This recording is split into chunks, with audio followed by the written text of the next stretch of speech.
Things Policy, a daily podcast supported by Pragati, a flagship media initiative of the Takshashila institution. We're a bunch of policy nerds based in Bengaluru, and we like to bring a fresh perspective to Indian affairs and an Indian perspective to global affairs. So grab a cup of coffee, sit back, and join us for today's chat.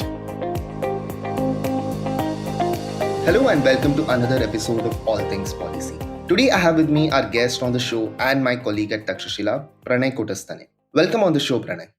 Thanks, Shri. In the past, we have heard a lot about cooperative federalism. I remember when GST kicked off in 2017, cooperative federalism was the talk of the town and the buzzword we heard everywhere from policy commentators. Even the meetings of GST Council, at least in the initial phases, represented the spirit of corporatism. All decisions were taken by consensus. And today, despite some of the problems in state finances caused by the pandemic, the GST Council still by and large has maintained and sustained this spirit of cooperative federalism over the year. However, today what we are going to talk about is a different form of federalism, or it can also be seen as an extension of cooperative federalism. And this is something known as competitive federalism. The idea here is that states compete against each other to woo investors and attract investment in their respective states, and the best state wins the prize. So a few months back, I remember Elon Musk had tweeted that Tesla is facing challenges in coming to India and that they're still working on it. At this point, the industries minister from Telangana jumped in and tweeted that, our state is the champion in sustainability initiatives and a top-notch business destination in India. So Tesla should come to Telangana. After this, the minister from West Bengal jumped in and said Bengal means business, so Tesla should come to Bengal. And similarly, politicians and ministers from Maharashtra, Punjab, and Tamil Nadu started tweeting to Elon Musk and did their own sales pitch on Twitter. And this entire, display of competition between the states for attracting Tesla's investment happened on Twitter. So, Pranay, I want to begin by asking you, is this what is meant by competitive federalism, or is there more to it? Yeah, so I think to learn what exactly competitive federalism is, we have to go to public finance literature and study there. So a lot of work has been done in that area. But before we go there, just a few other instances where we've seen this operate in recent times, right? One is the Vedanta Foxconn MOU, which was signed with the government of Gujarat. There was a lot of tussle between Maharashtra and Gujarat over this particular project, and we saw that playing out over the last few weeks. Then also Rajasthan first sort of went back on the pension reforms that took place in 2004, and then now there is even talk that Punjab government might go back. So there is this idea that if this state has done it, I also need to do the same.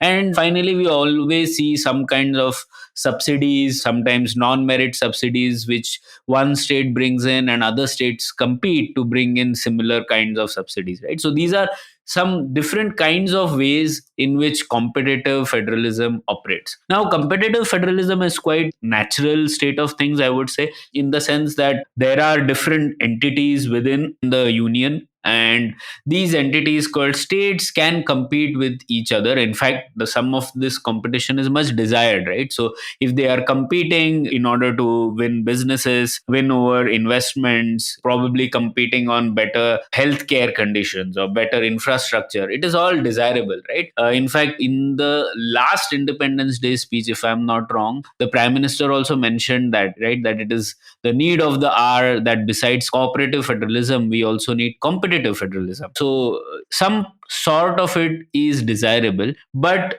we need to investigate this deeper, right? Like, why is it that we are in a situation where states are competing, but they are not competing for things like, better law and order situation? None of these states said that we have the best law and order situation, right? Or we have the best welfare situation, etc. They were competing on one, either we are giving great tax breaks, so please come here, or they are competing for things which are non-meritorious, right? Or things which are actually, you can say, they are taking India into a worse off direction, like going back on pension reforms. So it's interesting to understand what is competitive federalism, under which conditions is it desirable, and where it is not desirable. What do you think?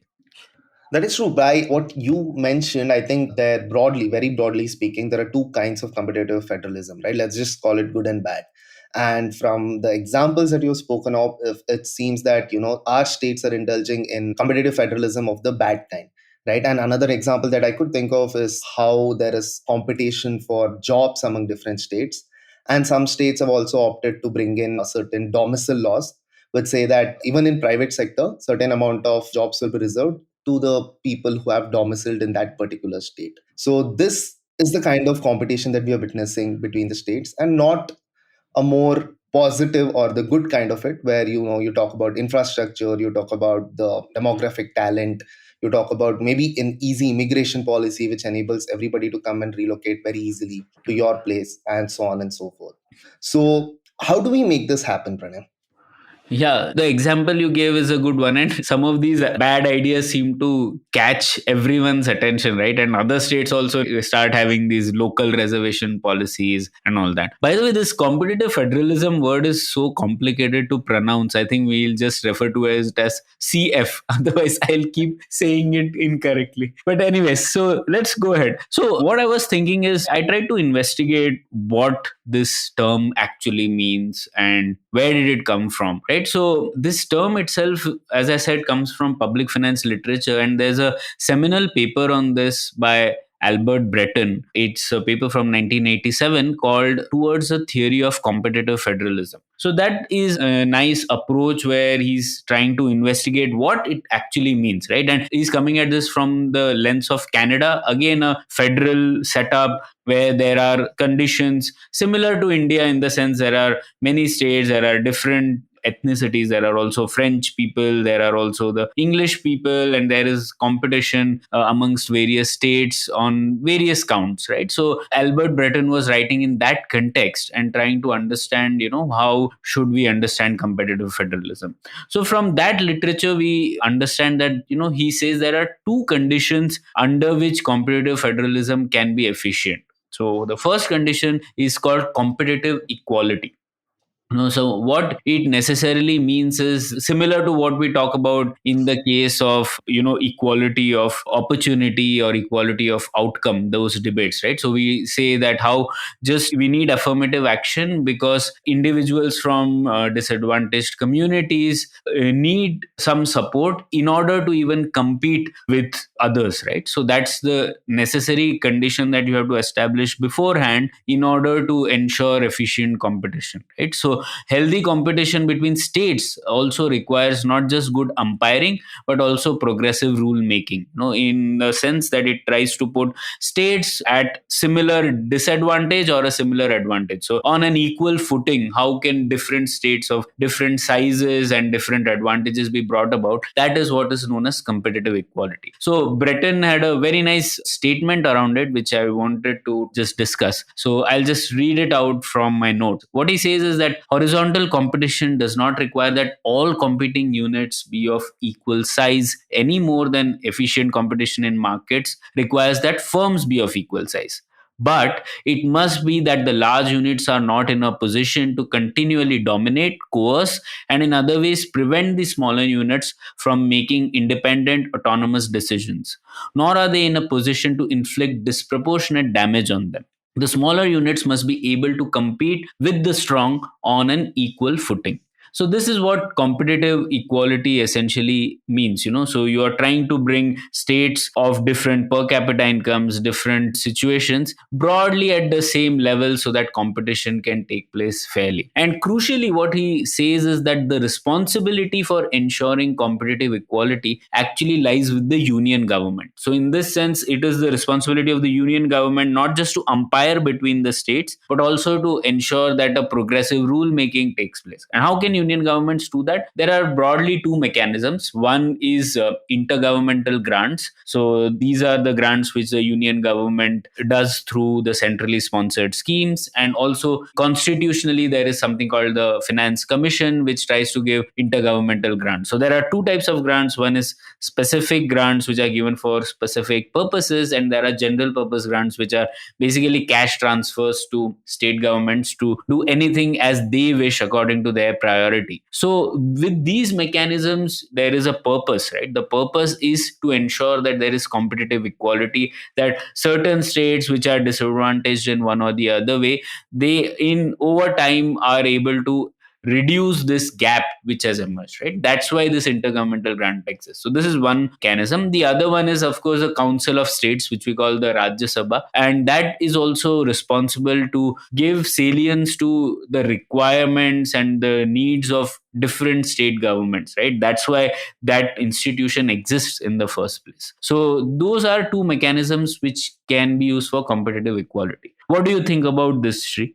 Yeah, before commenting on the suggestions, the two suggestions of intergovernmental grants and Council of States made by Britain, I would like to point out that regional disparity was always a problem in India. Our country is a diverse federal nation, and we have states which have different geographical terrains, states which are far off, states which are tribal dominated, hilly states, remote areas, all kinds of things. So our states were probably never on equal footing to begin with. And even today we see, there's a distinction in terms of development between the northern states and the southern states, between the western states and the eastern states, and so on. So it is very important for a nation like India to establish an equal footing before, competitive federalism or CF can kick off in a true and fair sense. So however, this is also, I think, from what I recall, has led the government to make certain undesirable policy intervention. And one of them was, these freight equalization charges, which was imposed by the government for ferrying raw materials on trains. And the idea was, to ensure that industries crop up in all parts of the state and not just where raw materials or minerals are available or near ports.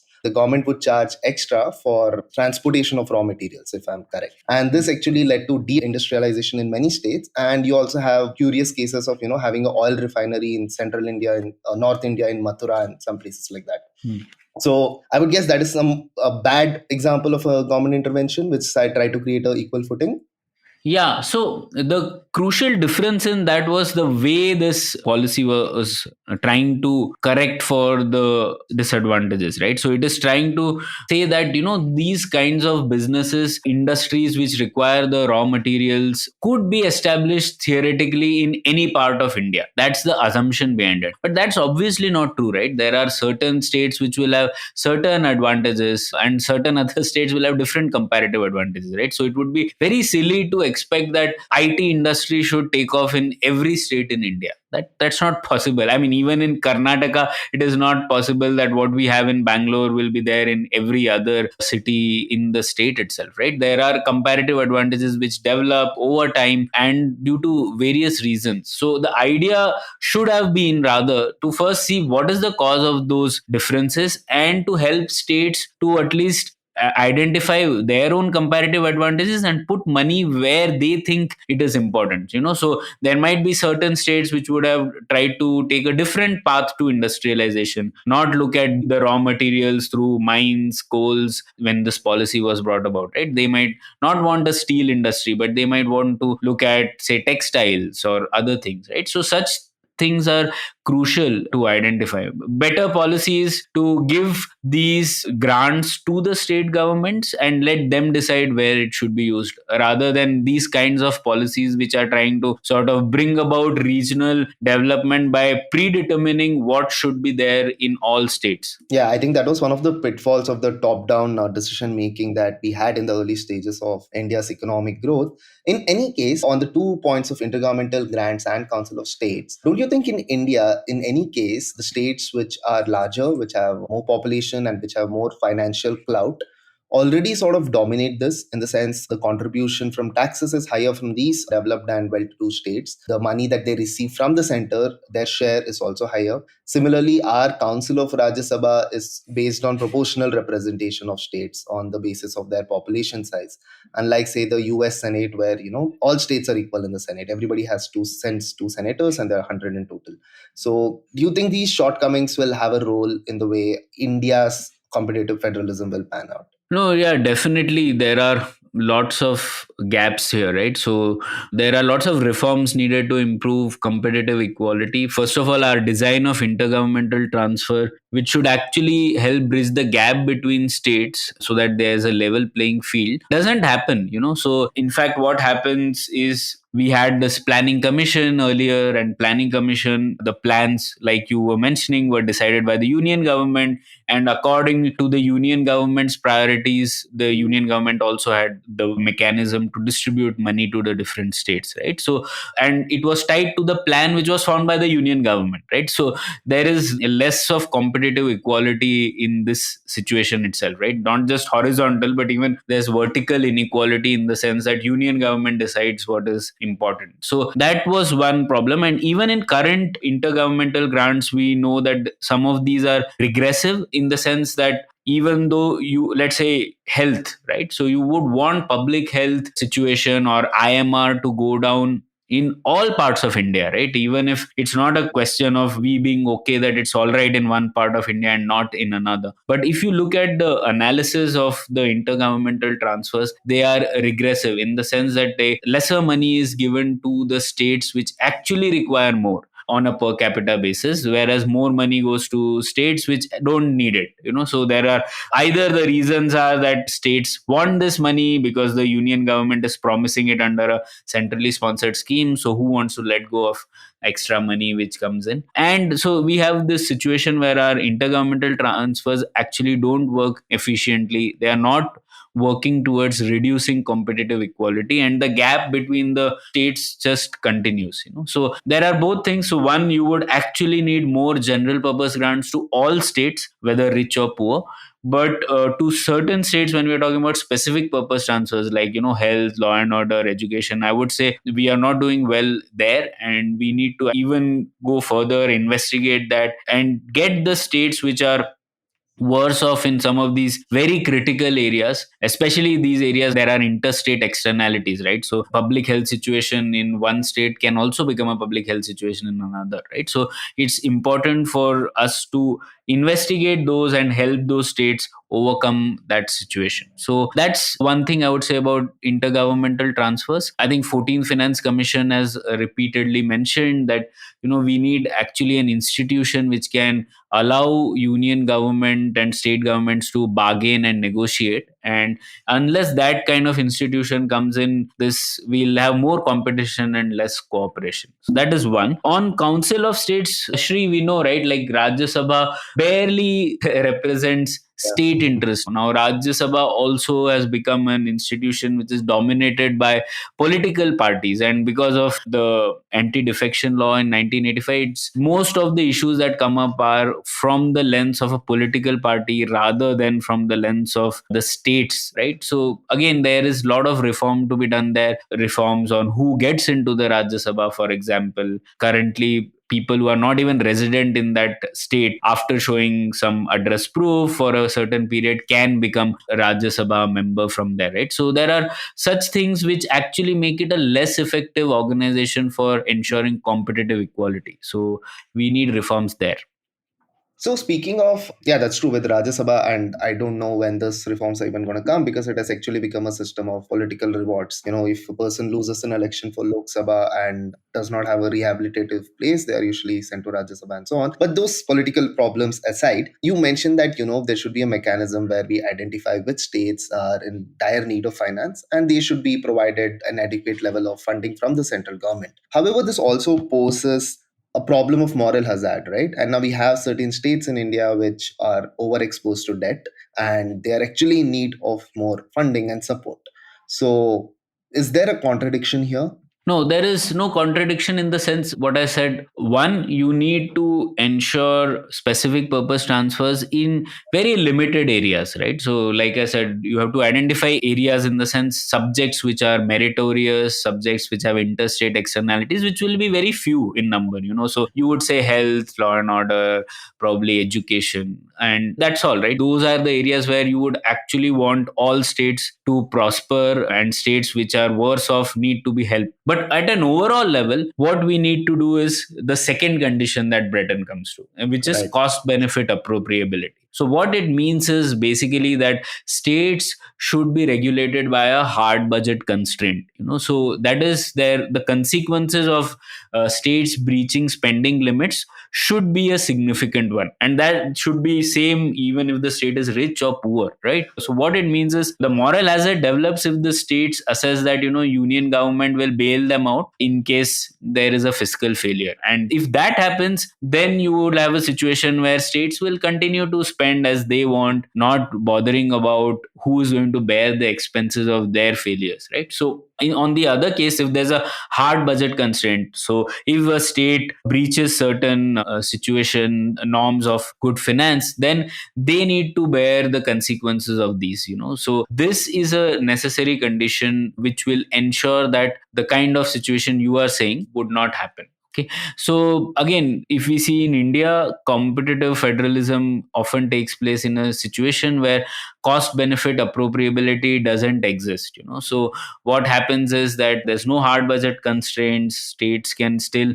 go on spending over and above the limit, and that leads to a situation where you end up passing the burden to another state, right? So you will give loan waivers knowing fully well that either the union government will bail you out, which means some other states and some other people from other states are paying for that money, right? There's nothing which comes for free. So this is one way in which, if we don't pay attention to it, competitive federalism will be inefficient.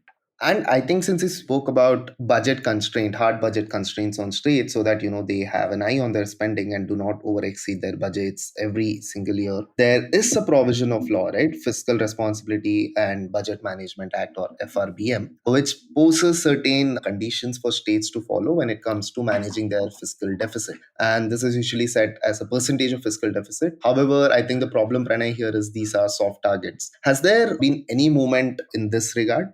Yeah, so fiscal deficit is represented as a percentage of the state GDP. So Yeah. then generally you have 3%, etc. So FRBM was a reform which brought the states in and at least put this target, and states were given some grants, etc., in order to come on board for this reform. So in that sense, it was cooperative federalism in practice. But what has happened is that there is no punishment for a state which does not follow it.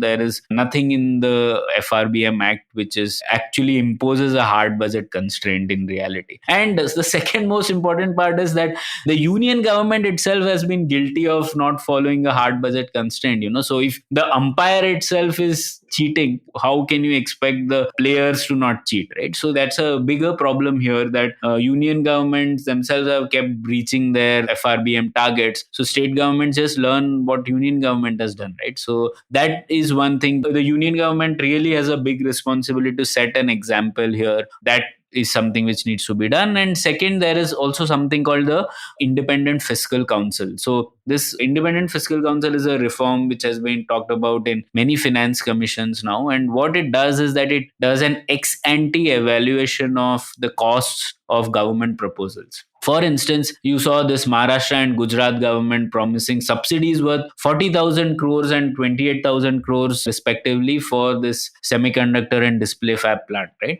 But we don't have any public scrutiny of the costs and benefits of the project, right? Like, we don't know how much returns are going to be come out of this kind of subsidies, etc. So an independent fiscal council would have come of use here. It would have conducted an independent fiscal evaluation of such policies before they receive final approval.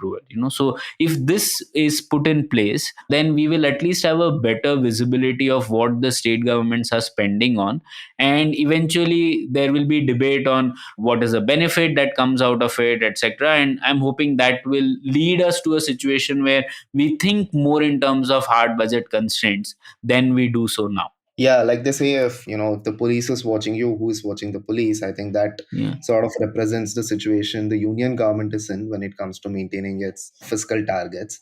So we have spoken about the two conditions suggested by Breton for competitive federalism to exist, right? The first is competitive equality, and the second is the cost benefit appropriability. So is this it, or are there more conditions that need to be satisfied? Yeah, so there is another third precondition that I came across. This is from a paper Fiscal Decentralization in Indian Federalism by Dr. Govind Rao, who is also a counselor of the Takshashila institution. So, Dr. Rao had written that the third condition is there should be no impediments to the unrestricted mobility of factors and products outside the country. So, what it essentially means is that states should not be able to, restrict mobility of people coming in and out. That should be the third condition. This is similar to what you said, Sri, about labor reservation for local labor. That violates this kind of condition. And when that happens, again, you have unhealthy competitive federalism, because what states can then do is they can impose taxes on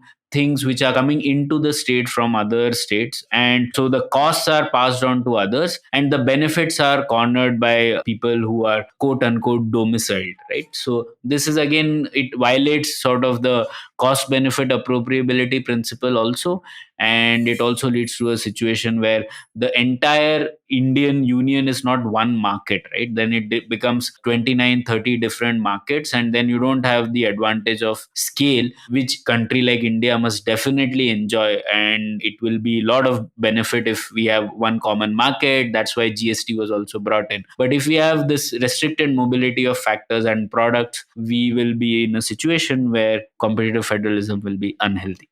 Yeah, that's true. And these are not something new to us, right?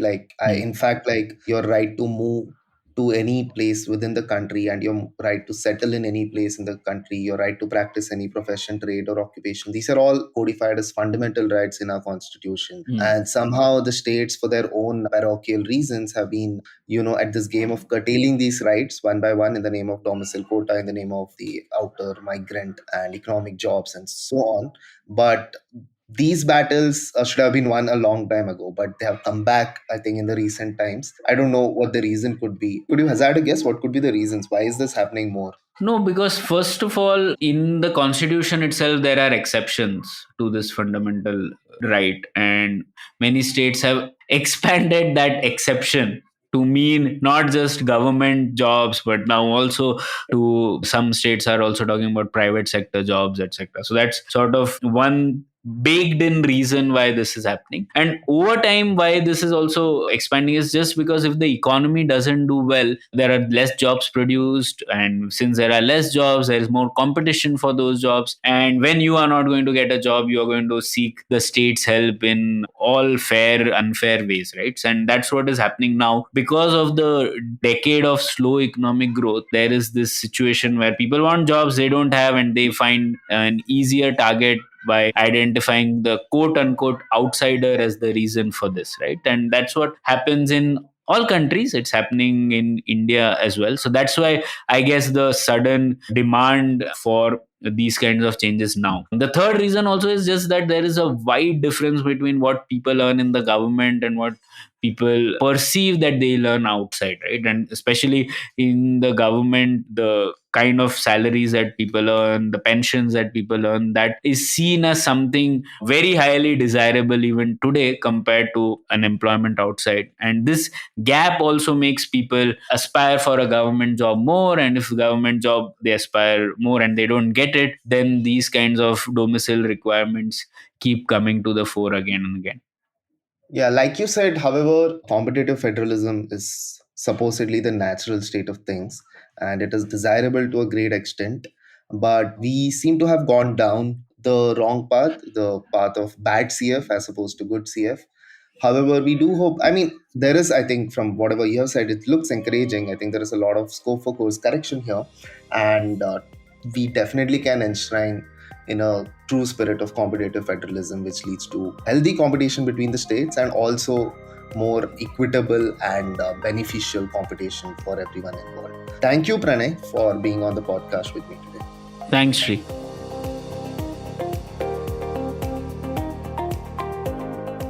If you liked our show, don't forget to check out other interesting podcasts on the IVM network. You can tune into them on the IVM Podcast app, ivmpodcast.com, or wherever you listen to your podcasts. You can also follow IVM on social media. The handle is @IVM Podcasts on Twitter, Facebook, and Instagram. And hey, if you'd like to dive into Takshashila's research on technology, strategy, and economic affairs, check us out at our Twitter handle @Takshashila INST. or our website takshashila.org.in.